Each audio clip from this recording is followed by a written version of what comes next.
Elements exist in 3 different phases: solid, liquid, and gas. The boundaries of these phases are best illustrated using phase diagrams. Phase diagrams allow us to predict the element's phase based on the temperature and pressure of its environment.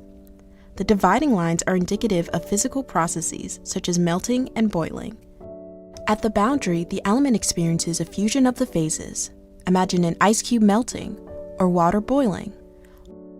On the phase diagram, there exist 2 interesting points: the triple point and the critical point. The triple point, the intersection of all 3 phases, is the temperature and pressure at which the solid, liquid, and gaseous forms of a pure substance coexist in equilibrium. The particles of the substance are loosely arranged between the rigidity of a solid and the free movement of a gas.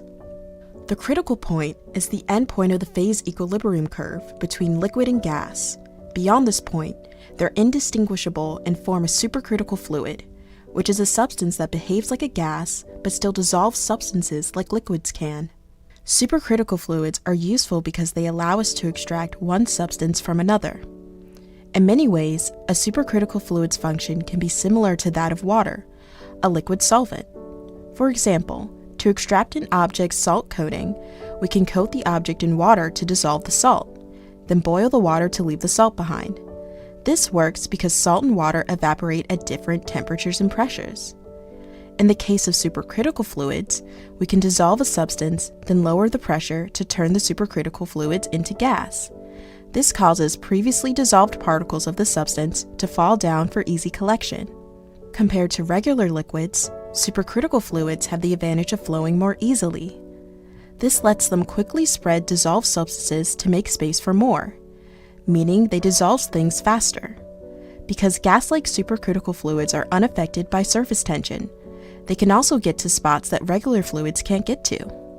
One application of supercritical fluids is the decaffeination of coffee. Previous decaffeination processes used dichloromethane, a chemical known to cause cancer. So coffee beans required treatment after decaffeination to ensure their safety. These processes also removed oils from the bean, ruining their taste and texture. Nowadays, we use supercritical CO2 instead. The CO2 passes over the coffee beans, dissolves their caffeine, then releases the caffeine once the pressure drops and the CO2 becomes gas. The bean's oil is left unchanged, and up to 95% of the caffeine is reclaimed for use in other products, like energy drinks or caffeine pills. Among other uses, supercritical fluids can extract proteins like diterpenes, antioxidants, and tetraterpenes, keratins. Supercritical CO2 can be used to extract vitamin E from fruits and vegetables, or even isolate floral fragrance from flowers. Near the critical point, substances rapidly fluctuate between liquid-like and vapor-like volumes, resulting in a cloudy appearance. This phenomenon, called critical opalescence, has fascinated scientists for centuries and has been observed in a series of substances, most popularly CO2. Scientists at Brown University recently observed the critical opalescence in liquid helium for the first time, suggesting that this phenomenon is universal. Here's a video of their experiment. We heat the liquid helium at about 4.2 K, and we can see the liquid start boiling. After about 5 minutes, the liquid level gradually disappears and the substance enters its supercritical phase.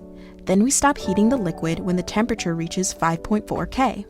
The liquid temperature lowers, and as it approaches the critical point, critical opalescence occurs at about 5.23 K.